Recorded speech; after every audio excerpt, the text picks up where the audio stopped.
Welcome back mga ropa, kwentuhan muna tayo. Game 1 pa lamang ay bakbakan na talaga sa pagitan ng kupunan ng SMB kontra sa kupunan ng Talk and Text Tropang Giga. Napakaganda ng bungad ng dalawang kupunan na to mga ropa. Halos match na match dito nga sa game na to mga ropa ay nadomina ng kupunan ng Talk and Text sa kupunan ng SMB. Pero doon lamang nga sa may first hanggang third quarter. Doon sa may fourth quarter mga ropa ay umarangkada ang kupunan ng SMB para sana mag-comeback dito sa may game na to. Pero sa uli mga ropa ay hindi na sila pinagbigyan dito ni Coach Chot Reyes at ng kupunan ng Talk and Text Tropang Giga. Na-checkmate dito ni Coach Chot Reyes ang kupunan ng SMB mga ropa. Battle of Minds. Genius to genius dito si Coach Chot Reyes mga ropa dito sa game na to. Solid performance nga ginawa dito ng kupunan ng Talk and Text mga ropa, pero props pa rin naman para sa kupunan ng SMB dahil nga napakaganda ng laban dito sa may game 1. Ngayon mga ropa dito sa video na to, iisa-isa at ihimay-himay natin ang diskarte na ginamit ng dalawa kupunan, mainly ng kupunan ng TNT na nanalo dito sa may game 1. Ito ang game analysis at breakdown. Game 1 ng Philippine Cup Finals. Napakaganda, napakainit ng laban na to. SMB versus kupunan ng Talk and Text. Simulan na natin to. Okay, game. Ngayon mga ropa, nagsimula ang game na to sa atake dito ni CJ Perez sa may 3-point area mga ropa. Tinitingnan ni CJ Perez kung mainit pa rin siya. Galing sa kanya napakagandang performance sa game 6 kontra sa kupunan ng Barangay Nebra. Samantala ang Talk and Text naman dito ay pinakita kaagad na gusto nilang atakihin si Junmar Pardo. Noong nagkapalitan ng bantay dito mga ropa sa may ibabaw, kitang-kita natin napa-switch dito sa may depensa si Junmar Pardo against kay Kim Aurin. Halos hindi nga nakahabol dyan si Junmar mga ropa. Kaya nagkaroon ng open 3-pointer dito si Kim Aurin. Basket is good. At samantala mga ropa, no ball touches pa rin naman dito kay Junmar Pardo. Si Marshall Aster ang pumukol ang 3-pointer dito at nagmintis yan. At eto mga ropa, nagkaroon na ng ball touch dito si Junmar Pardo at walang kabog-abog, malayo dyan si Kelly Williams. Perimeter jumper ang pinakawalan dito ni JMF. Basket is good yan. Unang field goal niya dito sa may game na to. At after nyan mga ropa, ay natake ulit ng kupunan ng Talk and Text. Ang screen ni Junmar Pardo doon sa may ilalim. 3-pointer kagad na napunta dito ni Calvin Optan. A basket is good. Samantala nung nagpunta ulit ang kupunan ng SMB kay Junmar Pardo, this time good defense ang ginawa niya ni Kelly Williams para magmintes ang tirada dito ni JMF.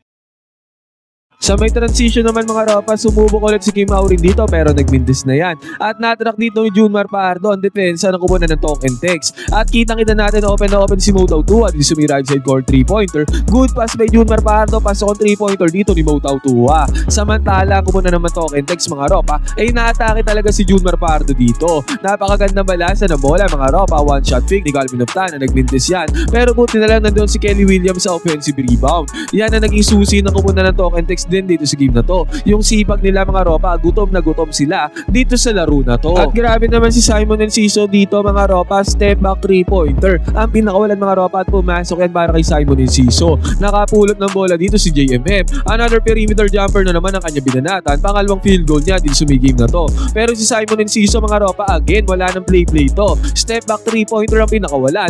Pasok na naman para kay Simon Enciso, dating SMB player, ngayon nasa Talk and Text na. At kung mababansin natin mga ropa, ang defensive intensity ng kupunan ng Talk and Text dito sa game na to ay sobrang higpit. Sobrang taas nga ng energy nila mga ropa. Gutom na gutom sila dito sa may game na to. Kaya nagmimintes sa mga atake ng kupunan ng SMB. At dito sa may fast break mga ropa, si Kelly Williams ay nakapag-bundar pa ng puntos dito, easy 2 points. Samantala si CJ Perez naman ay mauubusan na ng oras dito, kaya step back 4-point shot ang ginawa dito ni CJ Perez at pumasok yan pa para kay CJ Perez. Basket is good pero still mga ropa, sa pagkakataon na to, lamang na ng 5 puntos sa kupunan ng Talk and Text. Naswingan pa ng bola dito si Simon Enciso mga ropa. Pangatlong 3-pointer niya dito sa may first quarter. Sinusunog ni Simon Enciso ang depensa ng kupunan ng SMB. Samantala mga ropa, nagpunta ulit ang SMB kay Junmar Pardo mga ropa. Yun nga lang, nagmintes ang tirada ni JMF doon sa may ilalim.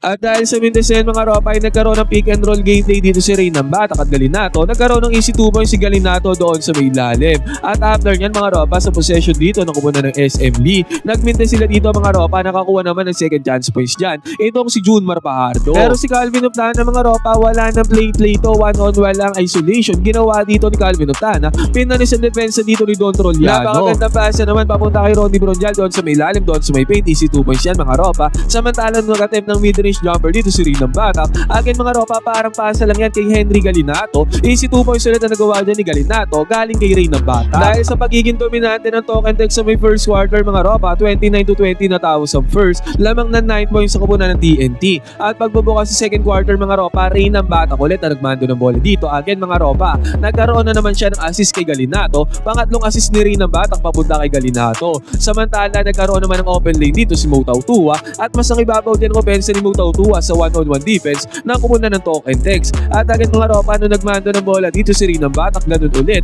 Pang-apat na assist niya papunta kay Galinato mga ropa, lahat galing kay Galinato. Easy 2 points para kay Galinato. At grabe nga ang presensya sa depensa ng kupunan ng Token Text mga ropa, talaga nagkakaroon ng 4 shot dito ang kupunan ng SMB. At eto na naman mga ropa, Ray ng Batak na naman, nagmando na naman ng bola, naibigay niya ulit yung bola papunta kay Henry Galinato mga ropa, at again ilista na yan. Easy 2 points na nagawa dyan ni Galinato. Total of 5 assists ang mayroon si Ray ng Batak at total of 10 points naman kagad ang mayroon si Galinato. Samantala again, good defense ulit ang ginawa dito ng kupunan ng Token Text. At this time mga ropa, si Jordan Heading naman na nakapuntos para sa kupunan ng Token Text. At sa senaryo na to mga ropa, automatic inteng na 37-22 na ang score. Tambakol na ng 15 points dyan ang kupunan ng SMB. Buti nga mga ropa, si CJ Perez ay nakakuha dito ng isolation. Mismatch yan mga ropa, kaya step back 3-pointer ang ginawa dito ni CJ Perez. At eto mga ropa, heto na ang pinakamalinis na 2 points si Junmar Pardo galing sa magandang resistance ng kupunan ng Token Text tropang liga. Easy 2 points sa kanya nagawa dyan mga ropa sa may ilalim. Samantala mga ropa, si Poy Era mamayahok ng bola dito sa may 3-point area. Kitang-kita nga natin, naka-drop defense lang lagi si Junmar Pardo dito sa may perimeter. Kaya harap-harapan tinira ni Poy Era ang depensa dito ni JMF at hindi naman siya nabigo dyan mga ropa. Pumasok ang 3-pointer dito ni Poy Era, basket is good. At eto mga ropa, di na nakaputos dito si Junmar Pardo. Medyo nahirapan din kasi siya mga ropa, suntok din sa buwan, minsan nakakaputos. At minsan hindi din talaga against sa depensa ng kupunan ng Token Text. At ang nangyari nga dito mga ropa, kitang-kita natin, nagkaroon ng dalawang attempt dito. Itong si Kevin Ferrer mga ropa sa may 3-point area. Gustong-gusto din talaga ng kupunan ng Token Text sa 3-pointers mga ropa. At eto nga, drop defense ulit si Junmar Pardo doon sa may lalim. Open na naman si Poy Eram dito sa may top of the key. Pangalawang 3-pointer ni Poy Eram mga ropa ay pumasok para sa kanya. Basket is good. Heto nga mga ropa, again, another good defense na naman ang ginawa ng kupunan ng Token Text sa pagkakataon na to para mapaminte sila ang kupunan ng San Miguel Beermen. At again mga ropa, drop defense ulit si Junmar Pardo. This time mga ropa, si Kelly Williams naman ang kanya binabantayan. Open 3-pointer para kay Kelly mga ropa. Sunod-sunod na 3-pointer sa kupunan ng Token Text. Pagka si Junmar Pardo bumabantay, tumitirada ang mga big man ng kupunan ng TNT sa may 3-point area. Nakakuha naman ng puntos dito ang kupunan ng SMB mga ropa sa offensive rebound. Si Junmar Pardo na bahala doon sa may ilalim. Ang ganda pasa naman ni Calvin Octana papunta kay Galinato doon sa may ilalim mga ropa para sa easy 2 points. Samantala nakabawi naman dito ang kupunan ng SMB. Nagkaroon sila ng touch papunta kay Junmar Pardo doon sa may ilalim. Dalawa magkasunod yan mga ropa. Pero tong second quarter na to ay natapos sa score na 53-36. Lamang ng 17 points na tumataginteng tambakol dyan ang kupunan ng SMB pagpasok ng second half ng third quarter. Ngayon mga ropa, mag-fast forward tayo dito sa may 4th quarter. Halos 7 minuto natitira dito sa may 4th quarter. 78-77 na score dito mga ropa. Nakahabol dyan ang kupunan ng San Miguel Beermen. Yun nga lang mga ropa, mabilisan lang. Itong si Calvin Octana ay masiling isway doon sa may lalim. Nakakuha na ng basket dyan si Calvin Octana, may kasama pang foul. Naipasok naman dito ni Calvin Octana ang kanyang free throw. Samantala mga ropa, ang defensive intensity talaga ng kupunan ng Token Text mga ropa ay sobrang lakas dito. Dito nga mga ropa, napaminte sila ang kupunan ng San Miguel Beermen mga ropa at nakapagpundar kaagad ng puntos dyan si Calvin Octana. 5-point swing alone para kay Calvin Octana. At nag-show dito ni Jordan Heading sa may ibabaw mga ropa, top of the key 3-pointer pa ang binanatan dito ni Jordan Heading. Bigla ang bumulusok sa offense dyan ang kupunan ng Token Text mga ropa, nagkaroon ng 8 run. Kaya sa isang iglap, naging 86-77 ng score. Low ulit sa 9 points sa kalamangan dyan ang kupunan ng TNT. Nakabawi naman dyan ang kupunan ng SMB mga ropa, pick and roll gameplay together with Mo Tautua. Sobrang unstoppable nga niyang pick and roll gameplay na yan. Samahan pa yan ng off-ball screen ni Junmar Pardo doon sa may lalim. Walang naka-close out yan kay Mo Tautua para sa easy 2 points, basket is good. Samantala mga ropa, si Calvin Octana naman ay bumabakbak talaga doon sa may lalim. Tandaan natin mga ropa, guard si Calvin Octana. Pero mataas ang height niya bilang isang guard mga ropa, 6'4 si Calvin Octana at may galaw din talaga siya dito sa may perimeter. Kaya na-attract niya ang depensa dito na kupunan ng SMB. At base niya papunta kay Ganuelas Roser mga ropa, tendency outcome nito, easy 2 points kaagad ang nagawa niya ng kupunan ng token text. At after pa niyan mga ropa, heto na, bumanat na ang kupunan ng SMB. Nagkaroon ng good penetration dito si CJ Perez mga ropa para sa easy 2 points sa kupunan ng San Miguel Beerman. At si Mo Tautuan naman mga ropa ay nakaposte dito sa may right side paint mga ropa. Spin move ang ginawa niya ni Mo Tautua, basket is good. Kaya 2 minuto ang natitira dito sa may game mga ropa, naging crucial talaga ang laban na to. 88 to 83 ang score, 5 points lang ang lamang dyan ng kupunan ng talk and text. Sobrang solid naman ang pampanalo play na ginawa dito ni Coach Chot Reyes mga ropa, napakagandang play nito. Ball handler dito sa may babaw, sabay roll yan si Kelly Williams dito sa may gitna at ma-attract niya yung defenders dyan ang kupunan ng SMB. At may kakat doon sa may baseline mga ropa, tendency outcome yan, easy mga ropa, walang bantay. Si BGR nagkaroon ng easy 2 points dyan mga ropa. Tic-tac-toe play yan mga ropa na ginagawa sa NBA. Pero ang malupit dito mga ropa, dito sa may transition, pumukol ng top of the key 4-point shot dito, itong si Don Trollano. Sobrang clutch niyan mga ropa dahil dyan sa 4-point shot na yan. Naging 90 to 87 ang score, isang minuto mahigit ang natitira dito sa may game. Bumaba sa 3 puntos sa kalamangan dyan ng kupunan ng token text tropang giga. Nagkaroon pa nga ng another possession dito ang kupunan ng SMB mga ropa, yun nga lang sayang. Nagmintes sila sa may 3-point area at ang putback dito ni Junmar Pardo mga ropa ay nagmintes din. Ngayon mga ropa, napa-timeout dyan ang kupunan ng token text.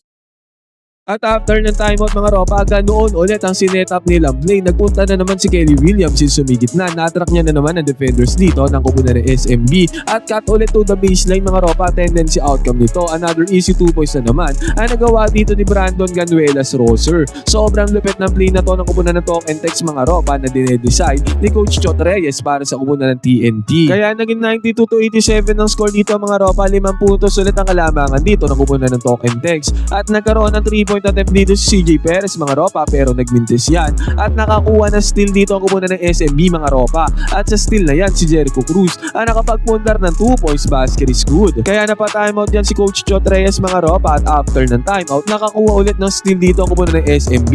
Si Jericho Cruz ulit ang nakakuha ng puntos dyan mga ropa. Kaya sa isang iglap naging 92 to 91 ang score. Segundo na lang ang natitira din sa may game, 1 puntos na lang ang lamang dito ng kupunan ng token text. Talagang kinabahan dyan si Coach Chot Reyes. At after ng timeout mga ropa, na foul naman dito itong si Jordan Hedding. Sobrang clutch free throws mga ropa, 2 free throws ang pinasok niya ni Jordan Hedding. Nagkaroon ng last attempt dito ang SMB mga ropa kay Don Trollano. Yun nga lang, namindes na ni Don Trollano ang last shot attempt dyan mga ropa at eventually nga nanalo na ang kupunan ng token text sa napaka-clutch na laban solid na to. Solid game 1 para sa dalawang kupunan mga ropa, panalo ang fans na magkabilang team. Ngayon mga ropa, ano masasabi nyo sa performance dito ng dalawang kupunan at sa magagandang plays na ginawa dito ng kupunan ng token text? Pwede kayo mag-comment dyan sa baba ng opinion, magkwentuhan tayo.